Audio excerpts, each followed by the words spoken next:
Bonjour à tous. Donc aujourd'hui, je vais vous parler du rapport aux autres qu'avait Cisia. Mais avant de commencer, le fameux pouce, et inscrivez-vous, ça fera pas de mal et ça ne mange pas de pain. Bref. Donc le fameux rapport aux autres qu'avait Cisia. Donc, pour d'autant mieux comprendre le personnage et l'aventure qu'il a vécu. Oro. Ziké donc était un homme qui faisait preuve donc de raison plus que de logique. Pour faire simple, quoique, de raison plus que de logique. Ce qui lui permettait d'avoir, comment dire, de faire nettement plus que les autres. De par le comportement qu'il avait, il faut savoir que l'homme a été addict toute sa vie, quoique, addict aux produits stupéfiants. Et si je puis dire, ça a été une des raisons parmi tant d'autres qui a fait que il a eu un rapport aux autres qui a été particulier. Pour que vous puissiez d'autant mieux visualiser mon propos et comprendre ce qu'il en est par rapport à l'addiction. Pour peu que vous ne pratiquiez rien, que ce soit alcool ou drogue. Dans le cas de Ziké, c'était surtout la drogue qui était prépondérante. Car sachez que l'homme appréciait, si je puis dire, les addictions qui amènent un manque.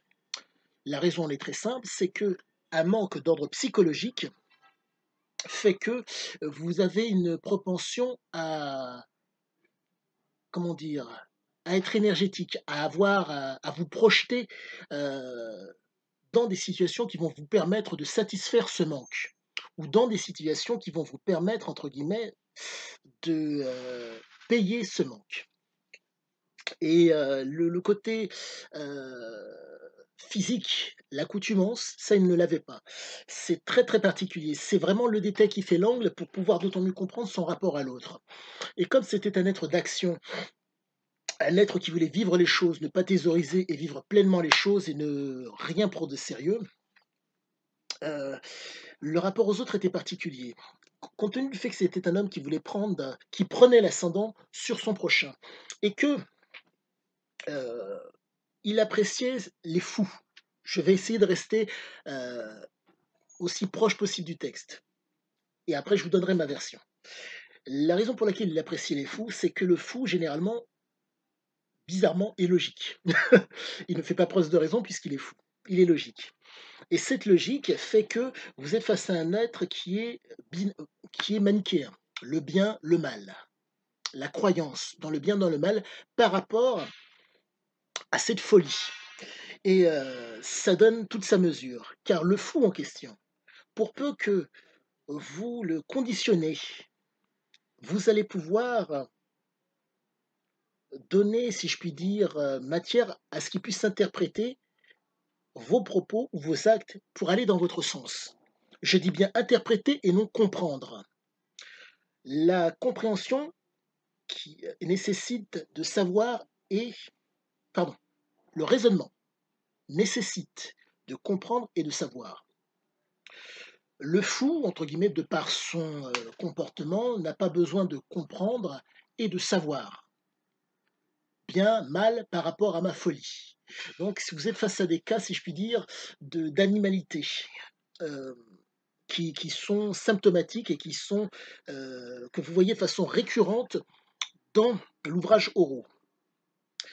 Compte tenu du fait que Ziké voulait apprécier le succès, mais si je puis dire, le succès qui, entre guillemets, stimule, pour revenir à l'état physiologique, neurophysiologique. Au niveau du circuit de la récompense, les gens qui sont donc addicts, ça se passe au niveau, donc, au niveau du circuit de la fameuse récompense, au niveau de la récompense et au niveau de la mémoire. Ces deux-là sont, entre guillemets, hyperactivés. Et donc, si vous voulez, ça induit un comportement, si je puis dire, pathologique. En un mot, euh, tout ce qui vous environne n'a plus de valeur. L'addiction a sa valeur. Mais dans le cas de Ziki, compte tenu du fait qu'il n'était pas, comment dire, qu'il n'avait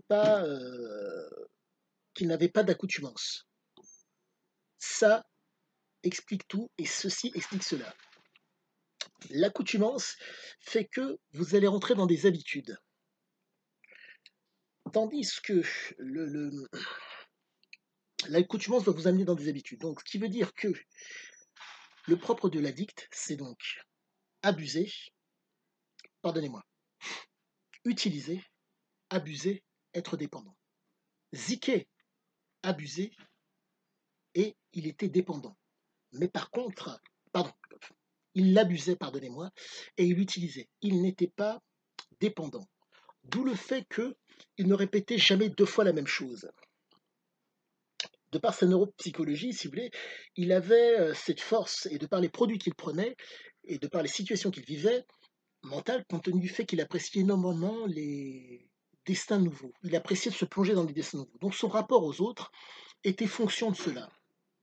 Nouvelle situation qui fait que vous êtes face à un homme qui le stimulait.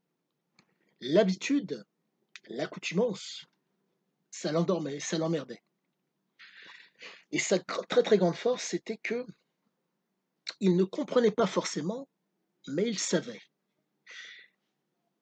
Chose caractéristique que vous êtes en mesure de voir dans l'ouvrage Oro, pour pouvoir d'autant plus étayer mes propos et que vous puissiez d'autant mieux voir ce qu'il en est.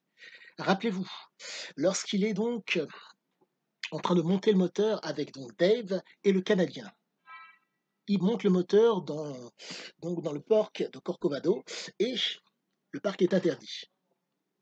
Mais après avoir monté le fameux moteur qui allait leur servir donc à accentuer le rendement, donc à être dans le grandiose, Dave l'éteint. Ils ne peuvent pas le rallumer. Aucun des trois protagonistes n'est mécanicien. Ils n'ont même pas de tournevis. Ils savent que le moteur fonctionne, mais ne comprennent pas comment il fonctionne. C'est symptomatique des équipes. Et c'est ça qui fait réellement la différence par rapport à bon nombre de gens. Savoir sans comprendre est le propre de cet homme qui donc avait un référentiel d'exploiteur et qui était cherché constamment à prendre l'ascendant. La prise d'ascendant en sachant permet d'être d'autant plus rapide. Cette prise d'ascendant par le savoir permet de raisonner d'autant plus rapidement. Par contre, pour peu que vous soyez dans la compréhension, savoir, comprendre, raisonner nécessite du temps. Court, moyen et long termiste. Hésiter, de par son besoin de succès, aller chercher l'argent là où il était. Pour reprendre une des phrases qu'il y a dans le livre à Jouro, l'argent n'a jamais été un problème, il y a toujours eu moyen d'en trouver, d'une façon ou d'une autre. Donc, quand il était en face de croyants, il utilisait leurs croyances. Pour que vous vous rappeliez dans Parodie, passage truculent qui est magnifique, où vous avez des croyants, bref, je ne sais plus dans quel pays, bref, ces messieurs lui expliquent tu dois manger des graines, te laver à l'eau froide, et ne plus avoir de relations sexuelles. Bref, c'est pour atteindre l'extase. Voilà comment ces messieurs voyaient les choses. Par contre, Dickey, il a vu que toutes les ouailles mettaient de l'argent dans, bref, dans une espèce de boîte. Entre leur croyance que dans l'au-delà, il y a quelque chose de meilleur, sans pour autant consommer en mangeant des graines, et cet argent qui dormait, Ziké a choisi l'argent. Quand vous êtes un croyant et que vous êtes face à un homme de raison comme Ziké, le cas de Ziké est symptomatique. Il utilise votre croyance pour se satisfaire. Il est prêt à vivre des choses, du moment qu'il y ait le plaisir. Donc son rapport aux autres et à l'autre était toujours fonction du plaisir. Un échange qui fait plaisir. Ne pas thésauriser, profiter un max. Toujours avoir ce rapport-là, en ayant l'ascendant sur l'autre. Et c'est ce qui est symptomatique de Ziké dans toutes ses aventures. Et c'est ce qui fait qu'il est en mesure, si je puis dire, d'endurer nombre de choses. Et sa grande force aussi, par rapport à nombre de personnes, c'est que et son rapport aux autres était le suivant. Euh, comme je le dis précédemment, bref, c'était toujours de prendre l'ascendant et d'être un exploiteur. Mais, petite chose qui fait la différence et qui est extrêmement pertinente, c'était un homme, comme il voulait vivre les choses et donc éprouver des choses, il réfléchissait, décidait, dirigeait, conduisait et soumettait les autres, ou parfois se soumettait à la chose. Mais compte tenu du fait qu'il n'était pas manuel et qu'il était un adepte du succès et du grandiose le plus rapidement possible, il faisait feu de tout bois pour que ça aille d'autant plus vite. D'où le fait que ceux qui le suivaient étaient, pour reprendre ces mots, des fous, des gens qui raisonnaient, qui étaient logiques, se contentant de l'instant présent. Et lui, de par sa perspective qui lui permettait de voir d'autant plus loin, il, il les utilisait quand les mecs étaient productifs. Et que ces messieurs voulaient donc, et que ces messieurs étaient productifs. Il les conditionnait pour aller plus loin. Grande force aussi caractéristique de son rapport à l'autre, dans ses aventures. Intelligent, manipulateur, sans gêne. Ce sont trois caractéristiques que vous trouvez dans les trois ouvrages que sont Sahara, Oro et Parodie. Et vous voyez que sans gêne, intelligent et manipulateur lui permet donc ce succès c'est grandiose très rapidement. Mais comme il ne thésaurisait pas et comme il était constamment dans un rôle, une présentation, une représentation, ça durait le temps que le plaisir perdure. Et au moment où le plaisir ne perdurait pas, ou que la loi le rattrape, il se faisait pincer et ça partait, si je puis dire, à volo. Mais ce qui est très très pertinent, ce qui est très intéressant avec toutes ces histoires, c'est que les gens qui lui font face sont susceptibles de lui faire des reproches. Mais il n'y en a aucun dans son écrit qui est en mesure de faire la même chose. Si je puis dire, il a, pour reprendre l'adage, il a tracé le chemin, il a connaissait le chemin et il l'a arpenté. Mais les autres ne peuvent pas le faire, mais lui le faisait. Et la différence qu'il y a par rapport aux autres, c'est que le fait de ne pas prendre au sérieux tout cela, de savoir que c'est éphémère, de par le fait qu'il claquait quasiment tout, et que, pour reprendre l'âge, l'argent attire l'argent. Il savait que ça n'allait pas durer. Et c'est pour ça que les autres se faisaient avoir. Il les avait parce qu'il les stimulait. Pourquoi? Les endorphines et la dopamine, le fameux circuit de la récompense, qui fait que quand vous lisez Ézéchiel, l'envie de connaître la suite, l'envie, pour ma part, de comprendre et de savoir, qui fait que son rapport aux autres était très très axé sur le fait de les stimuler, pour reprendre, pour que vous puissiez voir d'autant plus la chose, comprendre d'autant mieux. État dépressif, stimulation, hyperstimulation. Vous êtes un homme qui est adepte des produits stupéfiants, donc hyperstimulé, voire stimulé pour peu qu'il soit dans un état dépressif. Et compte tenu du fait qu'il ne se ménageait pas et que dysenterie, malaria et bon nombre d'autres choses l'ont saisi durant ces différentes aventures, il fallait en profiter avant que tout cela ne se termine, bien ou mal. Et c'est pour ça que son rapport aux autres était très souvent basé sur la plaisanterie. Mais il arrivait constamment à asseoir cette autorité et à toujours être par rapport à l'autre, si je puis dire, je ne dirais pas le soleil de ces personnes, mais être comment dire, l'élément stimulant. Car il était en mesure d'extirper le meilleur de ces gens, qui, pour reprendre ses propos, étaient fous, mais qui, entre guillemets, exprimaient leur folie dans un certain cadre. Là, compte tenu du fait du succès et du grandiose qu'il appréciait, le cadre était d'autant plus grand. Donc la folie pouvait s'exprimer d'autant plus longtemps.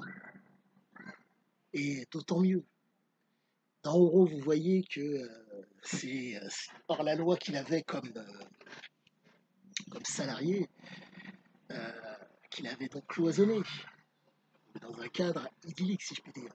Car 700% de dévaluation économique, 5 repas par jour, et le soir venu, boisson à savoir qu'en faire. Et au-delà de ça, chose qui est très importante et qui fait la différence par rapport à la vie costaricaine de l'époque, le confort, un toit, un lit, un matelas.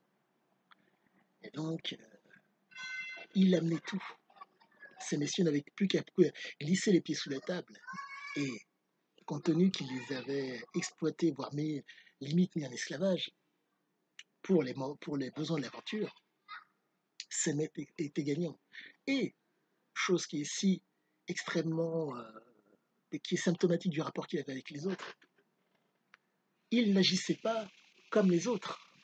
Vous avez, quand vous faites le parallèle avec Barbaroja, Barbaroja exploitait les mecs et leur tirait dessus, voire même, d'après les dire, aurait flingué des gens pour pouvoir, entre guillemets, se contenter du travail de ces messieurs sans avoir à les payer. Que nenni pour Ziké. Il exploitait les mecs. Mais par contre, nourriture copieuse, boisson le soir venu, fumette, ce qui n'empêchait pas le lendemain matin de repartir de plus belle. Et, et, ils étaient payés. Mais chose qu'il avait faite pour ces messieurs, vous serez payés dans 3 mois. Mais avant d'être payé, il faut bosser. Ce qui fait que ces messieurs, avant que les 3 mois n'arrivent, il fallait les stimuler. Fumette, alcool, donc les rendre addicts. Et leur folie permettait de les rendre addicts. Leurs conditions de vie leur permettaient de les rendre addicts. Ce qui fait qu'il y avait une accoutumance aux produits, alcool, cannabis. Mais à la différence de ces messieurs, lui, il faisait preuve de raison. Dans Oro, si je puis dire, pour déroger à ses habitudes, il envisageait, en s'acoquinant avec les politiques, pouvoir avoir vivre pleinement le moment présent tout en préparant l'avenir, compte tenu de la richesse de la vie. Et compte tenu que ses partenaires politiques étaient bien contents de tomber sur lui. Car sachez-le, au départ, chose qui caractérise Ziké, il n'y a rien quand il se propose d'aller chercher de l'or dans la ville de Shakaoka. Il n'y avait rien. Ce qui veut dire que vous êtes face à un homme qui, par rapport à bon nombre de gens, a certes une opinion, mais pour peu que vous lui donniez l'information, il va vérifier l'information, ce qui fait qu'il est avisé. Et il pratique, donc il vérifie l'information. Ce qui fait que, pour reprendre l'adage, un homme avisé en vaut 2. Et là, vous avez cet homme qui, en étant avisé, sait de quoi il parle. Et compte tenu du fait que c'est lui qui fournit les efforts, c'est lui qui a fourni les efforts, c'est lui qui donc a réfléchi, qui a décidé et qui s'est dirigé dans le bon, trouver l'endroit où l'or était présent. C'est lui qui conduit. Donc, lui mettre le pied sur la tête, ce n'est pas envisageable. Il a accepté, si je puis dire, de s'acoquiner avec les politiques pour l'aspect, entre guillemets, administratif, histoire d'être le propriétaire d'une mine d'or. Je vous laisse imaginer, vous êtes face à un type qui, en l'espace de 3 mois, a fait une success story. En 3 mois, 3 ou 4 mois de mémoire, il a fait une success story. Il a sorti tellement d'or que, avec un travail qui était conséquent, de mémoire, 6 heures du matin à 20 heures, pardon, à minuit. Et encore, les premiers temps, c'était 6 heures jusqu'à 17 heures, jusqu'au coucher du soleil. Et à la suite, quand il a fait amener le groupe électrogène, c'est passé à minuit. Donc vous êtes face à un type qui est d'une très très grande intelligence. Et j'en reviens au côté fou pour Ziké, mais ce n'est pas un côté fou, sachez-le, j'expliquerai par la suite. Des ouvriers. Il avait fait en sorte qu'il y ait 2 équipes. Mais les mecs, l'animalité était tellement présente qu'il trouvait le moyen, lorsqu'il y avait les premiers horaires de 6 heures à 17 heures, coucher de soleil, de se mettre sur la gueule. Pardon, 6 heures à minuit, il trouvait le moyen de se mettre sur la gueule. Ziké avait fait en sorte que ces voyous ne se battent pas. Avait fait en sorte que ces voyous, pendant qu'une équipe travaille, l'autre se repose, il leur avait donné les moyens, entre guillemets, d'être bien. De ne pas, entre guillemets, faire preuve d'agressivité, entre guillemets, il les tuait à la tâche. Donc ils pensaient que les mecs n'allaient pas se mettre sur la gueule, compte tenu du travail qu'ils leur demandaient. Mais comme ils constataient que ces messieurs avaient une agressivité à revendre, de l'énergie à revendre, premier horaire matinal, deuxième horaire soirée. Mais il a fait en sorte qu'il y ait deux équipes.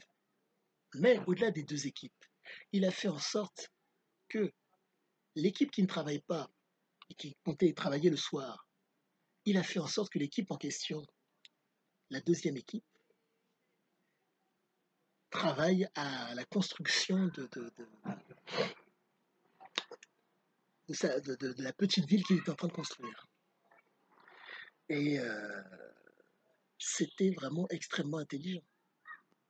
Ce qui fait que vous avez des mecs hyper fatigués, hyper conditionnés, qui ne comprennent pas forcément, mais interprètent que le fait de travailler pour ce mec-là à ne savoir qu'en faire fait qu'il va leur donner plus que tous les autres qu'ils ont pu côtoyer au cours de leur vie au Costa Rica. Et son rapport était vraiment fonction de, par rapport au Costa Rica, entre autres, par rapport au Costa Rica, pardonnez-moi, c'était fonction de mecs qui étaient productifs. C'est pour ça que ces mecs ont travaillé, si je puis dire, les deux équipes, l'une qui travaille à la mine et l'autre qui travaille à, entre guillemets, rénover, à monter des cabanes, à cimenter le camp. Et c'est vraiment super bien expliqué. Et force est de constater que conditionner des hommes pareils, en étant seuls à la manœuvre, c'est sacrément fort. Et là, on voit vraiment le côté puissant des produits qu'il prenait. Et aussi le côté, entre guillemets, réactif qu'il avait par rapport à ces produits. Et c'est, voilà, je pense vous avoir donné le plus gros, le fameux pouce si vous le souhaitez, inscrivez-vous.